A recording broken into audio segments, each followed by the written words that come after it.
Ces derniers temps, j'ai reçu beaucoup d'emails, j'ai reçu beaucoup de messages sur Instagram où tu me demandais « Ouais, alors Fabien, ça y est, tu rentres définitivement en France, tu quittes définitivement le Canada, etc. » Effectivement, sur Instagram et par email, vous avez beaucoup parlé de ça, que j'étais en train de revenir en France, etc. Donc plutôt que de vous répondre un petit peu tous séparément, je me suis dit que ça pouvait être beaucoup plus sympa que je vous fasse une vidéo directement où j'allais répondre à cette question-là et puis j'allais vous expliquer un petit peu pourquoi finalement est-ce que je suis en France aujourd'hui.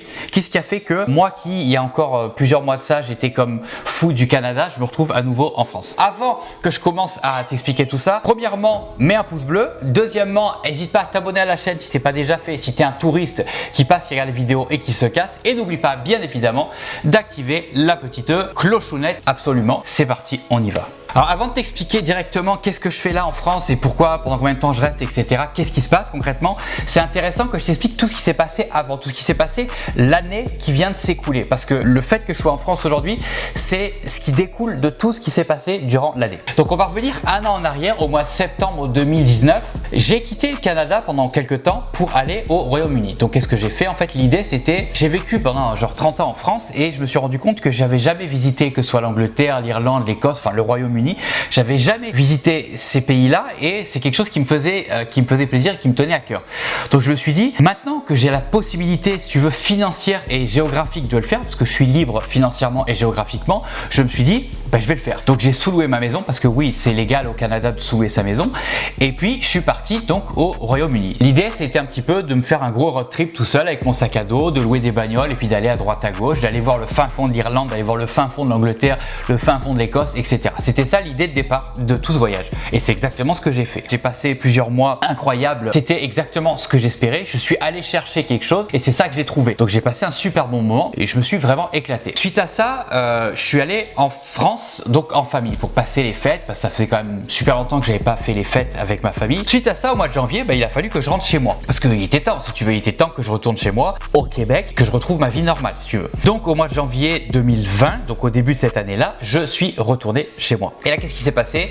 Je suis arrivé en plein milieu de l'hiver. L'hiver au Québec, c'est intense. Il fait froid, c'est long, c'est déprimant, etc. Donc, qu'est-ce qui s'est passé? Je suis passé de en voyage et en famille avec tout le temps quelque chose à faire, tout le temps du monde avec moi, etc. à seul au monde, à l'autre bout du monde, en plein milieu de l'hiver au Québec. Donc, j'ai un petit peu fait comme une mini dépression, si tu veux. Et là, j'ai commencé à me dire, est-ce que finalement, j'ai toujours envie d'habiter ici au Québec ou pas? Je me suis dit, écoute, on va voir, on va laisser les choses se faire et puis on verra bien ce que la vie me réserve. Tu me connais, je pense, depuis le temps et tu sais que je fais beaucoup confiance en la vie, en ce que la vie m'apporte, ce que la vie me réserve, pour savoir ce que je vais faire demain et après-demain, si tu veux, tu vois. Je me suis dit, on verra bien, on va voir ce qui va se passer. Et là, tout de suite après, confinement. Alors, petite parenthèse au niveau du confinement, nous, au Canada, on n'a pas vécu le confinement comme vous, ici en France. C'est-à-dire que vous étiez complètement confinés, donc avec l'interdiction absolue de sortir, sauf si vous aviez le petit papier, je sais pas quoi. Nous, c'était pas du tout ça. Nous, on avait le droit de sortir, mais c'était vivement conseillé de rester à la maison. Donc, c'est ça qu'on a fait. On est des gentils citoyens et donc on est tous restés à la maison et on sortait juste pour les trucs importants, genre aller faire les courses ou des trucs comme ça, tu vois, simple. Qu'est-ce qui s'est passé par la suite? Moi, j'étais quand même pas mal dans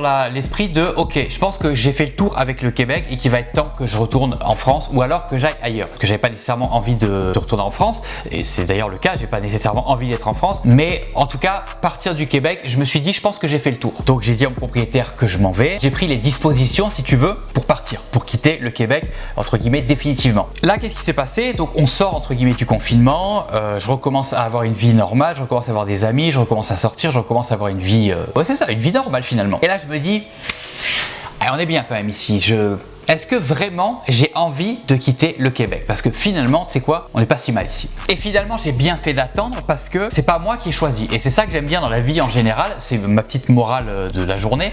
C'est que c'est ça que j'aime bien dans la vie en général. C'est que quand je sais pas comment choisir, quand j'arrive pas à choisir en tout cas, je laisse la vie choisir à ma place. Et il y a toujours un moment donné où il y a un événement, où il y a quelque chose qui va, entre guillemets, prendre la décision à ma place. Et c'est exactement ce qui s'est passé. C'est qu'à cause de la pandémie, il y a eu des problèmes, si tu veux, administratifs au niveau de l'immigration. Pendant quelques mois, on m'a demandé de partir du pays le temps que tout se règle. Donc j'ai dû partir partir du pays parce qu'on m'a demandé de partir du pays. C'est pas plus compliqué que ça. Donc qu'est-ce que j'ai fait? J'ai pris un billet d'avion. J'ai pris un billet d'avion pour mon chat et parce que je savais pas combien de temps j'allais rester hors du pays. Donc je me suis dit je vais prendre mon chat avec moi. Donc j'avais fait en sorte que je quittais ma maison puis je partais prendre l'avion. C'était relativement ça l'organisation. Et qu'est-ce qui se passe? Genre à peu près une semaine avant que je prenne l'avion, je reçois un courriel de ma compagnie aérienne qui me dit les vols sont annulés et on sait pas quand est-ce que ça va reprendre. Ça reprendra genre à la fin juillet, quelque chose comme ça. Mon premier billet d'avion, parce que oui c'était le premier, il était au début du mois de juillet. Et donc je me suis retrouvé là avec plus de maison dans une semaine, mon chat et plein d'affaires sur les bras et puis l'obligation de quitter le pays. Je me suis dit qu'est-ce que je fais? J'ai plus de maison bientôt, qu'est-ce que je fais là? Surtout que c'est pas aussi simple si tu veux quand tu as un animal de se loger quand tu es au Québec, quand tu es en France. Quand tu es en France, ils n'ont pas le droit de te refuser de louer quelque chose si tu es un animal. Au Québec, oui. Et c'est ce que font la plupart des propriétaires. Donc ce que j'ai fait, j'ai demandé à rester au Canada en tant que visiteur, en tant que touriste. Je me suis loué un appartement et j'ai pris mon billet d'avion pour le mois de septembre. Donc là, je te passe absolument toutes les péripéties qui concernent mon chat. Parce que évidemment, mon chat est un chat qui est né sur le sol canadien. C'est un canadien, d'accord? Importer un animal dans un autre pays, c'est un bordel, t'imagines même pas. Et étant donné, avec le Covid et tout ça, ce qui se passe, c'est que la plupart des bureaux, des vétérinaires, etc., ça devient un bordel. Les bureaux du gouvernement qui doivent tamponner des trucs pour que tu puisses sortir du pays avec ton chat, ben, ils sont fermés. Donc il faut que tu fasses 1h30 de route pour aller faire tamponner un simple truc. Enfin, c'était un bordel. Ça m'a pris des plombes et des plombes pour pas grand chose. Pourquoi je te dis pour pas grand chose? Parce que tout simplement, quand j'ai pris l'avion à Montréal et quand je suis arrivé à l'aéroport en France, ben, personne m'a demandé aucun putain de papier pour le chat. Donc tout ce que j'ai fait, je l'ai fait pour rien. Bien évidemment, si j'avais pas fait les papiers, tout le monde me les aurait demandé. Hein, c'est la loi de Murphy.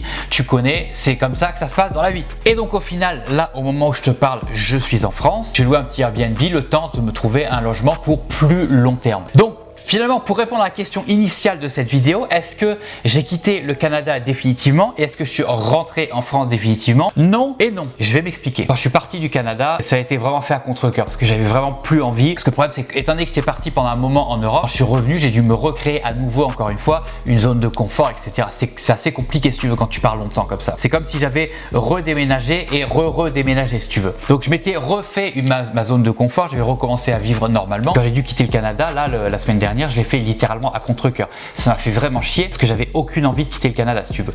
Et encore plus, c'est que j'avais pas du tout envie d'aller en France. Mais si tu veux, la facilité fait que je suis allé en France parce que c'est mon pays natal. J'étais malgré tout super content parce que j'allais voir ma famille, mes amis d'enfance, etc. Mais le fait de revenir en France, c'est pas un truc qui me fait plaisir. C'est pas un truc qui me fait kiffer du tout. Hein. Donc voilà, c'est à peu près ça. Voilà où j'en suis aujourd'hui au moment où je te parle, au début du mois de septembre. Par contre, est-ce que je vais pas peut-être aller dans un autre pays? Ça se pourrait.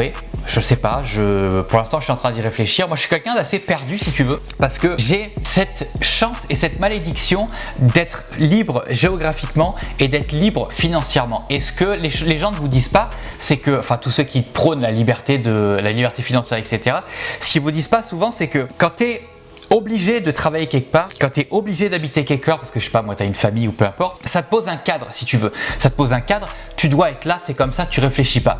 Mais quand tu as la facilité de pouvoir aller où tu veux, quand tu veux, en fin de compte, tout ce cadre, il s'effondre.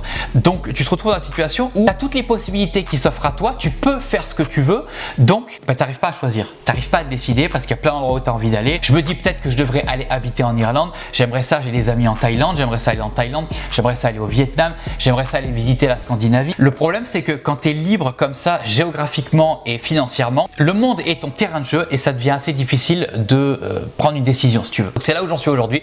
Pour l'instant, au moment où je te parle, je suis en France et je sais pas du tout ce qui va se passer dans les semaines ou dans les mois à venir, j'en sais rien du tout. Je pense que je vais faire, ça j'en avais parlé à quelques-uns d'entre vous, je pense que je vais faire une espèce de tour de France entre guillemets pour venir un petit peu vous rencontrer, mais c'est tout. Là je suis pas capable d'aller voir plus loin, je suis pas capable de me visualiser si tu veux plus loin que genre dans un mois. Je sais pas, j'ai aucune idée là pour l'instant. Voilà. C'est tout pour aujourd'hui, je te remercie d'avoir regardé cette vidéo jusqu'à la fin, qui est encore une fois une vidéo un petit peu différente. Je parle beaucoup plus de choses qui n'ont pas rapport avec le dropshipping en ce moment. Dis-moi dans les commentaires si ça te plaît que je te parle d'autres choses, parce que moi en fait j'en sais rien. Moi j'allume ma caméra, je te raconte des trucs parce que j'ai envie de te les raconter. Mais après je sais pas si toi ça te plaît, si toi c'est quelque chose qui t'intéresse si tu veux. Donc n'hésite pas à me dire dans les commentaires si ce genre de vidéo où je te parle un petit peu d'autres choses que le dropshipping, ça t'intéresse. Bref, avant de partir, n'oublie pas de mettre un pouce bleu, de t'abonner à la chaîne si ce n'est pas déjà fait et d'activer la petite clochounette. Et puis moi, en attendant, je te dis bye. Et puis on se voit dans la prochaine vidéo. Tchuss!